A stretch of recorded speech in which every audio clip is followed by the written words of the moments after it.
भाषा के विविध रूप, यानी कि इसके मल्टीपल एस्पेक्ट हो सकते हैं, रूप हो सकते हैं अलग अलग भाषा के।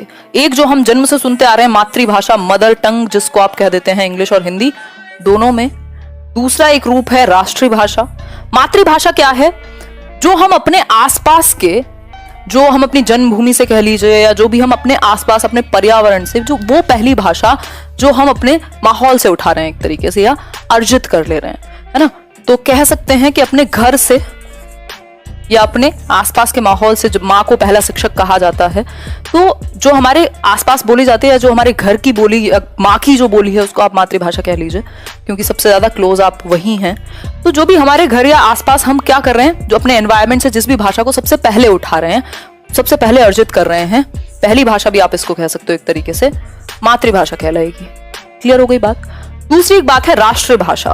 राष्ट्रभाषा, नेशनल लैंग्वेज कह लीजिए आप, उस भाषा को कहा जाएगा जिस भाषा को पूरे देश के या पूरे राष्ट्र के लोग बोलते हो। एक भाषा पूरे देश में चलती हो, या फिर राजकाज के जो काम है, जो आपके पूरे लॉ से रिलेटेड जितने भी काम है, वो सब इसी भाषा में होते हैं, तो इसलिए इसको राष्ट्रभाषा कह देते हैं। भारत में अब इसको फॉर्चुनेट कह लीजिए, अनफॉर्चुनेट कह लीजिए, कोई भी राष्ट्रभाषा नहीं है। हिंदी हमारी राष्ट्रभाषा नहीं है। इस चीज की कंफ्यूजन बहुत लोगों को रहती है, तो इसको आप क्लियर करेंगे कि हिंदी हमारी राष्ट्रभाषा नहीं है। इवन भारत में कोई भी राष्ट्रभाषा नहीं है, हो नहीं पाई बहुत सारी वजहों से, क्योंकि बहुभाषी देश है, यहाँ मल्टीलिंगुअल सोसाइटी है, तो किसी भी एक भाषा को हम राष्ट्रभाषा नहीं बना पाए। और इसमें कुछ और भी बहुत सारी चीजें हैं, बट हमें इतना जानना काफी होगा कि राष्ट्रभाषा नहीं है हमारे पास नेशनल लेवल पे कोई भी, नो राष्ट्रभाषा कह लीजिए।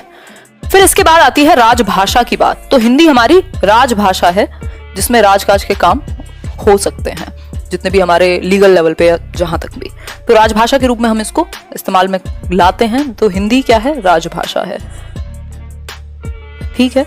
आर्टिकल 343 के अनुच्छेद 1 के अनुसार, ये भी आप याद रख सकते हैं, आर्टिकल 343 में संविधान के अनुसार हमारी जो राजभाषा है वो हिंदी है।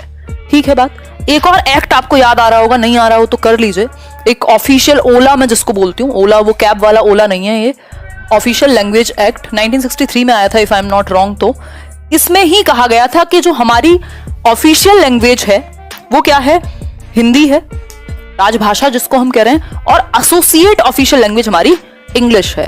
किस एक्ट में? ओला में। ठीक है, यहां तक बात क्लियर हो गई होगी। इंग्लिश के संबंध में भी एक बहुत महत्वपूर्ण पॉइंट था, यदि आप समझ पाए तो, है ना। यहां तक की बात क्लियर हुई या नहीं? क्लियर है बात। हिंदी के बारे में जिक्र किया है, ये बात सही है, और आर्टिकल 351 वो सही बोल रहे हो आप, बिल्कुल। हिंदी के बारे में जो जिक्र है वो 343 से, और 51 में भी बात की गई है कि भाई कैसे इसको प्रमोट करें और ये सारी चीजें। ठीक है।